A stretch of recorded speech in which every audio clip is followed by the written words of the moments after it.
My narcissistic dad handed my little girl a twig for her birthday and announced, "Real presents are reserved for the other grandkids."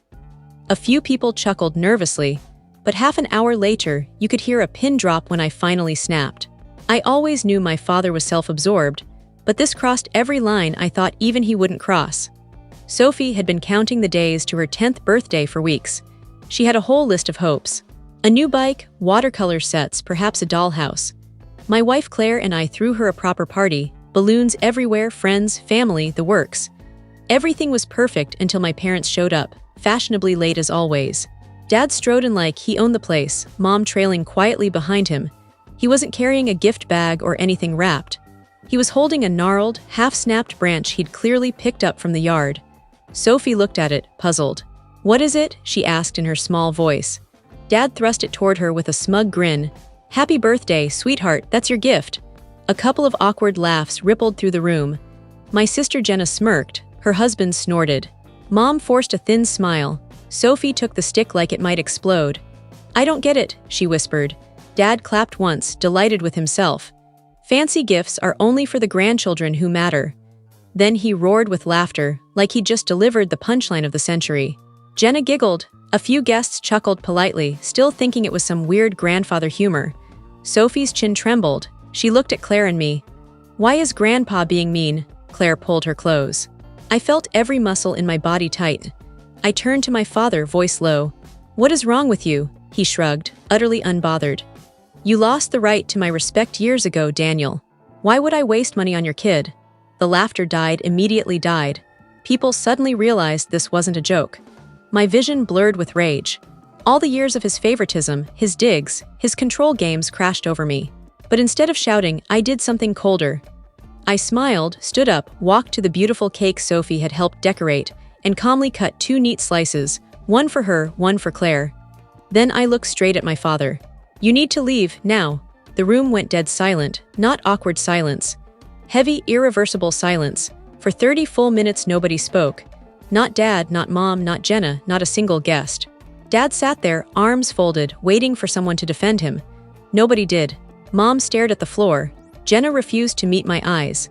Guests fidgeted, unsure where to look. Sophie sat beside Claire, poking at her cake with tiny, uncertain bites. She wasn't crying anymore, but the light in her eyes was gone. That hurt worse than anything. Finally, Dad scoffed. "You're seriously doing this?" "Over a little joke?" I kept my voice even. "You humiliated a 10-year-old on her birthday in front of everyone. That wasn't a joke." He rolled his eyes. "She'll get over it in a week." Sophie looked up, voice small but clear. "No, Grandpa, I won't." Something flickered across his face, maybe doubt, but it vanished quickly. "Christ, this family's gone soft." That was it. I stood. "Get out." He barked a laugh. "You're kicking out your own father because I didn't buy your kid something expensive." Claire stood too. "Yes, leave, right now." Mom finally lifted her head, looking back and forth between us, lips tight. She opened her mouth, closed it, said nothing. Jenna rolled her eyes. Dad was obviously kidding. I cut her off. "You think it's okay that he treats Sophie like trash while your kids get spoiled rotten?" She shrugged. "Maybe if you weren't always so." I didn't let her finish. "I'm done pretending everything's fine. Dad has always favored you and your children. Fine. But I will not let Sophie grow up feeling worthless. That ends today." Dad shoved his chair back. "Unbelievable, classic victim mentality." I stepped closer. "Victim mentality? You marched into my daughter's party, handed her garbage, and bragged that only your other grandkids deserve nice things. That's not a joke. That's you being a bitter, selfish old man." For once, he had no comeback. He just glared, fists balled. I turned to Mom. "And you're just going to sit there and let him?" She hesitated, then spoke so quietly I almost missed it. "I didn't know he'd go that far." Dad whipped toward her. "Excuse me," Mom straightened. "I knew you preferred Jenna's kids, but I didn't think you'd be this cruel." Jenna's jaw dropped. Mom stood slowly. "We should go." Dad's laugh was hollow this time. "You're taking his side." Mom didn't answer yes or no. She just picked up her purse and walked toward the door. I didn't give him another second. "Both of you out." Mom paused, gave Sophie a sad little glance, then left. Dad lingered, scanning the room for allies. There were none. His face twisted. "You're pathetic, Daniel," he stormed out. I looked at Jenna. She hesitated, glanced at Sophie still holding that stupid twig, sighed, grabbed her husband's arm and followed them. The door shut. The remaining guests mumbled quick goodbyes and trickled out. The party was ruined. Sophie finally broke down, sobbing into Claire's shirt. We held her, told her none of this was her fault, that Grandpa was the one who was wrong. She hiccuped, "Why does Grandpa hate me?" Claire and I exchanged a look. I said, "He doesn't hate you, baby. He's just broken inside, but we love you more than the whole world." Still, the damage was done. Balloons sagged. Candles had melted into the frosting. Presents sat unopened. That night I made a promise. This wasn't over. He thought he could hurt my daughter and walk away untouched. He was wrong. Revenge was coming, cold, quiet, and permanent. Dad had always craved control. Over Mom, over Jenna, over me. But there was one thing he could never control. The company I built from zero. I poured my life into it. He never invested a cent. Never offered real help. Yet the moment it succeeded, he strutted around calling it our family empire and introducing me as though I worked for him. I tolerated it for years, hoping it would finally earn his respect. Biggest mistake of my life. The morning after the party, I called my attorney. Remove every trace of him. Website, directories, vendor lists, everything. Make it official that he has never been and will never be part of this company. My attorney paused. "You're certain?" "Completely." Dad didn't notice at first. He was busy sulking, waiting for my apology call that never came. But when his name vanished from the places he loved to brag about, panic set in.